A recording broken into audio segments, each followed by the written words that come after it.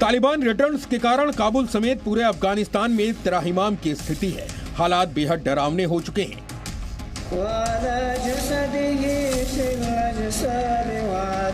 इस दहशत की पुष्टि करता ये वीडियो देखिए। राष्ट्रपति भवन में तालिबान के आतंकवादी दाखिल हो चुके हैं। हथियारों से लैस तालिबानी आतंकवादियों ने अफगानिस्तान के राष्ट्रपति भवन पर कब्जा कर लिया है।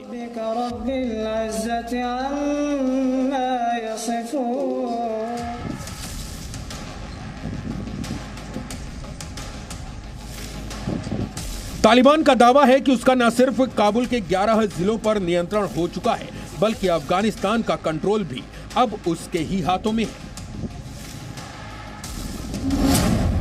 तालिबान ने इसीलिए अफगानिस्तान में जल्द अपनी हुकूमत का ऐलान करने की बात कही है और ये घोषणा भी की है कि अफगानिस्तान का नया नाम अब इस्लामिक एमिरेट ऑफ अफगानिस्तान होगा।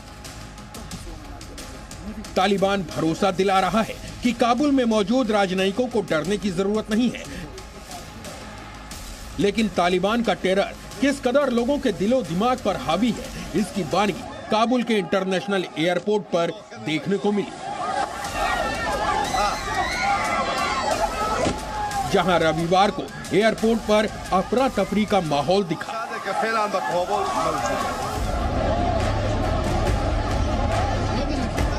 एयरपोर्ट पर मौजूद ये भीड़ जल्द से जल्द अफगानिस्तान छोड़ देने को लेकर बेचैन दिखी।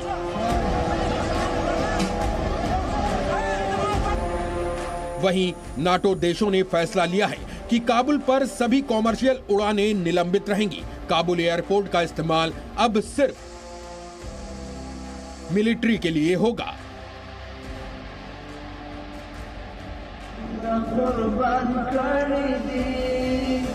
इस बीच तालिबान को सत्ता हस्तांतरण के लिए अफगान नेताओं ने तालिबान से मुलाकात करने और सत्ता हस्तांतरण के प्रबंधन के लिए 3 सदस्यीय समन्वय परिषद का गठन किया है। इस कमेटी में अब्दुल्ला अब्दुल्ला, गुलबुद्दीन और पूर्व राष्ट्रपति हामिद करजई अहम सदस्य होंगे। अफगानिस्तान के पूर्व राष्ट्रपति हामिद करजई ने एक वीडियो फेसबुक पर जारी करते हुए इसकी जानकारी दी और ये भी कहा कि ये निर्णय अराजकता को रोकने और शांतिपूर्वक सत्ता हस्तांतरण के लिए लिया गया है। हामिद करजई ने अपने प्रशंसकों से ये भी कहा कि वो काबुल में ही रहेंगे, देश छोड़कर नहीं जाएंगे।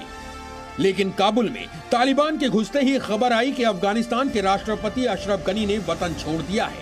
सूत्रों के मुताबिक उन्होंने ताजिकिस्तान में शरण ली। रिपोर्ट्स ये बता रही हैं, हमारे ज़राए ये दावा कर रहे हैं कि दोनों ताजिकिस्तान चले गए। उनके साथ साथ हमदुल्ला मोहिब जो नेशनल सिक्योरिटी एडवाइजर हैं, कौमी सलामती के मुशीर हैं, वो भी उनके साथ ही गए हैं।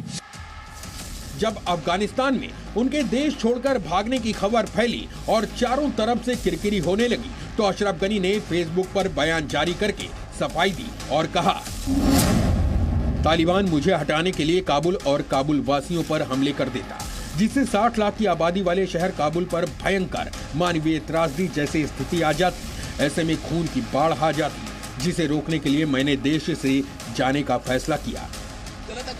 अफगानिस्तान में तालिबान राज्य से सिर्फ गनी और यहाँ की आवाम ही दहशत में नहीं है, बल्कि पूरी दुनिया चिंतित है और इसीलिए संयुक्त राष्ट्र सुरक्षा परिषद ने आज सुबह इसी सिलसिले में एक उच्च स्तरीय बैठक भी बुलाई है। अनस मलिक, जी मीडिया, अफगानिस्तान। तो कुल मिलाकर काबुल पर आतंकी संगठन तालिबान कब्जा हो चुका है। अब सत्ता हस्तांतरण होगा, यानी कि तालिबान सरकार बना सकता है। इधर राष्ट्रपति अशरफ गनी ने देश छोड़ने पर सफाई दी है और कहा है कि हमने लाखों जिंदगियां बचाई। वहीं 129 भारतीय काबुल से भारत लौट आए हैं, जबकि अफगानिस्तान में ब्रिटेन और जर्मनी का ऑपरेशन एयरलिफ्ट जारी है। दोनों ही देश अपने अपने लोगों को अफगानिस्तान से वापस बुला रहे हैं। एक तरफ तालिबान ने राष्ट्रपति भवन पर कब्जा किया, वहीं कुछ दिन पहले जनरल दोस्तम के महल पर कब्जा करने वाली तस्वीरें भी हमने आपको दिखाई थी। एक एक करके सरकारी भवनों को, दफ्तरों को तालिबान कब्जे में लेता जा रहा है।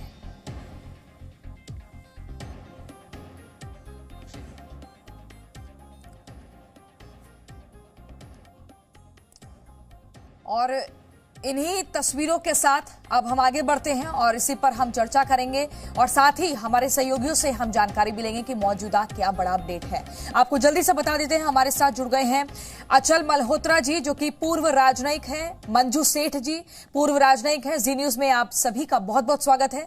हमारे संवाददाता मनीष शुक्ला जुड़ गए हैं और ब्रह्मा प्रकाश दुबे। सबसे पहले ब्रह्मा, आपके पास आएंगे, क्या कुछ लोकल रिपोर्टर से और जानकारी मिली है? लगातार आप अफगान रिपोर्टर्स के संपर्क में हैं, क्या बड़ी जानकारी? अब से कुछ देर में माना जा रहा है एक बड़ा ऐलान हो सकता है अफगान सरकार को लेकर। बिल्कुल, देखिए मैं आपको बता दूं कि पूरी रात काबुल के लोगों की पूरे खौफ के साये में बीती है। सुबह सुबह जो हमारी स्थानीय पत्रकारों से बात की है, उनका कहना है सब लोग इंतजार कर रहे हैं कि आखिर अब दिन में तालिबान क्या ऐलान करता है, क्योंकि काबुल पर कब्जा हो चुका है पूरी तरह से और तमाम लोग घरों में अभी भी कैद हैं। हालांकि एयरपोर्ट के आसपास लोगों तक की है, जो बड़ी तादाद में लोग वहां से निकलकर बाहर जाना चाहते हैं वहां पर मौजूद हैं। लेकिन बाकी शहर की अगर बात करें तो लोग खौफ के साये में हैं, घरों में बंद हैं और लोग इस बात का इंतजार कर रहे हैं कि तालिबान अब क्या ऐलान करता है, अगला कदम उसका क्या होता है, इसको लेकर इंतजार कर रहे हैं। एक और महत्वपूर्ण बात मैं आपको बता दूं, जो सुबह सुबह बात हो रही थी स्थानीय पत्रकारों से, उनका कहना था कि लोगों को इस बात का एक बड़ा दुख है कि जिस तरह से वहां की सरकार ने जिस तरह की भूमिका निभाई है, लोगों को इसका यकीन नहीं हो रहा। लोग एक तरह से सदमे में हैं, क्योंकि लोग ये मानकर नहीं चल रहे थे कि अफगानिस्तान की सेना इतनी जल्दी हाथ खड़े कर देगी। वो मान रहे हैं कि इसकी वजह सरकार है, जो वहाँ की लीडरशिप है वो है इसकी वजह, जिसके चलते तालिबान इतनी तेजी से कब्जा करने में सफल हुआ। तो लोगों में ठीक है ब्रह्मा, लगातार हम आपसे जानकारी लेते रहेंगे। जल्दी से मनीष, आपसे भी ये पूछना चाहेंगे, यूएनएससी की जो बैठक होनी है, क्या माना जा रहा है, उस बैठक की क्या मायने हैं? फिर हम अपने मेहमानों के पास चलेंगे। देखिए, एक तो जो सबसे बड़ी बात है कि एक हम तस्वीर देख रहे हैं कि अफ़गानिस्तान में इस वक्त क्या हो रहा है, जैसे कि अफ़गानिस्तान के पैलेस में तालिबान लीडरशिप मौजूद है। दूसरी तरफ हम देख रहे हैं सारे दुनिया भर के जो डिप्लोमेट्स हैं, जो अपने लोग हैं वहाँ पे, उनको एक एक करके निकाल रहे हैं। लेकिन पर्दे के पीछे भी काफ़ी कुछ हो रहा है और ऐसा नहीं है कि आप ये नहीं कह सकते कि अफ़गानिस्तान के जो प्रेसिडेंट गनी हैं वो अचानक भाग गए। ज़ाहिर तौर पर कहीं ना कहीं तालिबान की तरफ से ये बात कही गई होगी कि वो और उनका जो लीडरशिप है वो देश छोड़ के चले जाए, क्योंकि अगर ऐसा नहीं होगा तो काबुल के अंदर लड़ाई होगी और अगर लड़ाई होगी तो काफ़ी ज़्यादा खून खराबा होगा। दुनिया का कोई भी देश ये नहीं चाह रहा होगा कि जो तालिबान अब तक करता आया वो काबुल के अंदर हो और काबुल के लोग भी नहीं चाहते हों। जहाँ तक आपने यूएनएससी की बात की, देखिए अब वो समय निकल चुका है। यूएनएससी पावरफुल बॉडी जरूर है, लेकिन जब सारी फोर्सेज अफगानिस्तान से निकल रही हैं और आज मीटिंग करने का कोई मतलब समझ नहीं आता, क्योंकि अब ये दुनिया मान चुकी है कि तालिबान पावर में है। पहले पावर शेयरिंग की बात हो रही थी, दोहा में भी जब बातचीत हुई थी तो ये कहा गया था कि तालिबान पावर शेयर करेगा, कोई मतलब रह नहीं जाता। ठीक है मनीष, आप हमारे साथ बने रहिए, आपसे और जानकारी हम जुटाएंगे। अचल मल्होत्रा जी, आपके पास आते हुए सबसे पहले, ये जो मौजूदा स्थिति बनी हुई है, ना वार किया गया, ना ही उनका मुंह तोड़ जवाब दिया गया, अचानक से सरेंडर कर देना, ये कैसा कदम है? इसको कैसा समझा जाए? अशरफ गनी भी जो बयान दे रहे हैं कि हमने लाखों जिंदगियां बचा ली हैं। देखिए, ये पिछले कुछ हफ्तों में और पिछले कुछ दिनों में ये तो तय हो रहा था कि तालिबान काफी अग्रेसिवली आगे बढ़ रहा है और सभी पूरी दुनिया में इस बात पे आश्चर्यचकित थी कि 2.5 से 3 लाख की जो इनकी फौजें हैं, जिन्हें अमेरिकन ने ट्रेन किया है, जिनके पास पूरा असला है, आर्म्स एंड इक्विपमेंट है, वो किस तरह ये 50-60 हजार की जो आतंकवादी है उनके सामने घुटने टेक रही हैं। तो जाहिर है ये अपने आप से नहीं लड़ रहे थे, ये भी जग जाहिर है कि इन्हें पीछे से काफी सपोर्ट मिल रही थी और पूरी दुनिया जानती है कि इनको सपोर्ट करने वाला कोई और नहीं, हमारा पड़ोसी देश पाकिस्तान है। पाकिस्तान और चाइना का टैसिट और डायरेक्ट और इनडायरेक्ट सपोर्ट के चलते तालिबान काफी तेजी से आगे बढ़ रहा है। दूसरी तरफ मुझे लगता है कि अफगान की जो फोर्सेस हैं वो भी किसी हद तक डिमोरलाइज हो गई हैं। तालिबान ने भी बहुत सारे फोर्सेस की ऐसी कुछ रिपोर्ट आई हैं जिन्होंने आर्म फोर्सेस, पुलिस अथॉरिटीज या सीनियर ऑफिसर्स को को-ऑप्ट कर लिया है।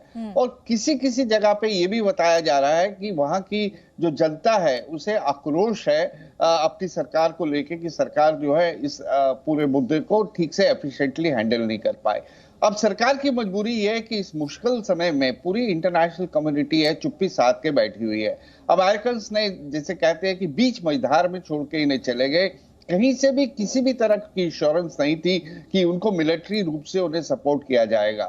आप एक कियोटिक सिचुएशन क्रिएट करके निकल जाते हैं और उसके बाद पूरी दुनिया चुप होकर बैठी रहती है, तो सरकार भी किसी हद तक ही जो है इस स्थिति से सामना कर सकती है। और तालिबान वालों ने तो शुरू से ही कह रखा था कि कोई भी हम किसी भी इंटरिम गवर्नमेंट या इस तरह के प्रपोजल को तब तक नहीं मानेंगे जब तक वहां के जो राष्ट्रपति हैं वो अशरफ गनी छोड़ के नहीं चले जाएंगे।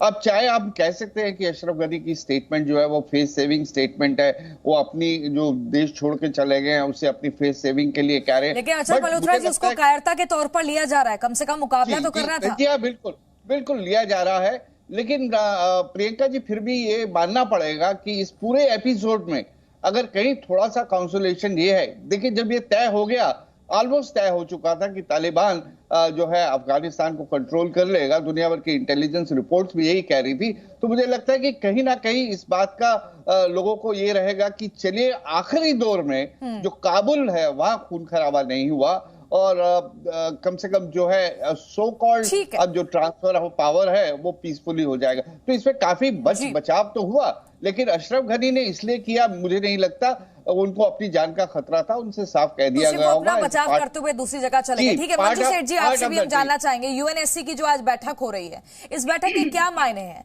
अब तो सब कुछ हो गया है, अब वहां से जब खुद ही राष्ट्रपति चले गए हैं तजाकिस्तान, पूरी तरह से इन तालिबानियों का कब्जा हो चुका है, तो इस बैठक के क्या मायने हैं, क्या हल निकल जाएगा? इसका तो खास हल नहीं निकलेगा मुझे लगता है, क्योंकि ऑलरेडी सब कुछ हो चुका है, वो ऑलरेडी राष्ट्रपति भवन में आ चुके हैं और आपने अभी बताया कि हामिद करजाई भी एक कमेटी फॉर्म करके कह रहे हैं हम हैंड ओवर करेंगे पावर सारी मिनिस्टर्स की, 3 लोगों की, उनके और जो लीडर्स हैं। तो इसमें अब सिक्योरिटी काउंसिल सिर्फ इसका sort of I think like जायजा ले सकता है, देयर इज नथिंग एल्स, उनके लिए कुछ है नहीं करने के लिए। पीस कीपिंग फोर्स की जो पहले बात हो रही थी उसका तो अब कोई मतलब ही नहीं है। और एट द मोस्ट वो क्या कह सकते हैं कि जैसे सब देशों ने कहा था। मंजू सेठ जी, जो मौजूदा समीकरण है इसको देखकर हम ये माने कि अब जैश और आईएसआईएस जैसे संगठन जो पाकिस्तान में है वो और सक्रिय होंगे और उनके हौसले बुलंद होंगे? बिल्कुल, हौसले बुलंद हो चुके हैं ऑलरेडी एंड उनको तो पाकिस्तान ने, इनको तालिबान को भी पनाह दी है, इनको जेईएम को भी, सभी को पनाह दी है उन्होंने, और वो अब एक्टिव होंगे और इंडिया की तरफ उनकी नजर तो बिल्कुल रहेगी। आप आगे समय के लिए, आगे आने वाले समय में इंडिया के लिए बहुत मुश्किलें आने वाली हैं। तो ऐसे में अब मुश्किलें आने वाली हैं। अचल मल्होत्रा जी, ऐसे में बचाव के क्या रास्ते हैं भारत के पास जो अभी से सक्रिय हो जाए? क्योंकि ऐसा नहीं है कि यहीं रुकेंगे, अगर ये लोग आगे और बढ़ते हैं तो हमें बचाव के लिए क्या रखना है तैयारी? देखिए प्रियंका जी, बड़े दुर्भाग्य की बात कि ये कह सकते हैं कि ये दुर्भाग्य की बात है कि भारत के पास ज्यादा विकल्प है नहीं जहां तक तालिबान का सवाल है, क्योंकि हमने इन्हें ऑलमोस्ट हमारे इनके साथ जो चैनल ऑफ कम्युनिकेशन अगर थोड़े बहुत हैं भी तो वो बहुत ही उन्हें हमने कभी खुल के माना भी नहीं है और शायद वो इतने ज्यादा हैं भी नहीं। तो अब सब ऑप्शंस हमारे पास है। अब भारत सरकार क्या डिफिकल्ट डिसीजन लेगा? क्या वो इस्लामिक एमिरेट ऑफ अफगानिस्तान जो अभी एक आध दिन में डिक्लेयर हो जाएगी, क्या हम उसको रिकॉग्नाइज करेंगे? क्या हम अपनी प्रेजेंस वहां बनाए रखने के लिए इतना बड़ा कदम उठाएंगे? और अगर हम वहां अपनी प्रेजेंस बना भी लेते हैं तो क्या हम वहां इफेक्टिव होंगे? क्योंकि अभी फिलहाल तालिबान तो एक अपनी पब्लिक इमेज बनाने के लिहाज से ये कह रहा है कि वो इंटरनेशनल आइसोलेशन नहीं चाहते हैं। उन्होंने एक छोटा सा और 2 साल, क्या पाकिस्तान इसके बाद मजबूत होता दिख रहा है जो मुंह छिपाए रहता था? नहीं, पाकिस्तान देखिए वो तो दोहरी गेम खेल रहा है। पाकिस्तान ने काफी साल से अमेरिका से बिलियंस ऑफ डॉलर्स लिए, जिसके डोनाल्ड ट्रंप ने सरेआम कहा कि पाकिस्तान ने हमें लूटा है। तो एक तरफ तो उन्होंने अमेरिका को लूटा, दूसरी तरफ उन्होंने ये तालिबान फोर्सेस को जो मजबूत किया। तो भी पाकिस्तान बड़ी मजबूत स्थिति में, जहां तक अफगानिस्तान का सवाल है। पाकिस्तान की तरफ से इतने ऐसे बयान आते हैं कि ये तो बैठकर ही दोनों देश अपना अफगानिस्तान और तालिबान बात करें तभी मसले का हल हो सकता है। तो चलिए, वक्त की थोड़ी कमी है। अचल मल्होत्रा जी बहुत शुक्रिया, मंजू सेठ जी आपका भी बहुत शुक्रिया, और ब्रह्मा और मनीष हमारे सहयोगी लगातार हमारे साथ जुटे हुए थे, आपका भी बहुत शुक्रिया। Presenting B News app available on Google Play and App Store. Download it now.